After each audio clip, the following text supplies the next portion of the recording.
Entu số phải không buồn số. Chính để mấy về, các tiền phải không thể tốn lại bút tổng ai đâu. Ôn một đứa lên, chính nó tụ lên các tiền ăn bút tổng ai đâu, nào à?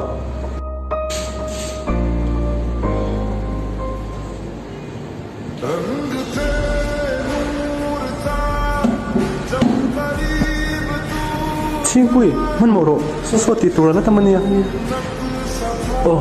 Cảm ơn trời, khá lên, ít hộp chú. Cái lỗ nó tục. Mong vui bây giờ. Ê, anh nghe cái rộn hơn lên. Thì cũng phải cái này về đúng lộ. Khá lên bụi tê. Wow. Có chết là sao nó nụ xe là. Mỗi bốc xe, lông bốc xe. Cái lỗ với anh.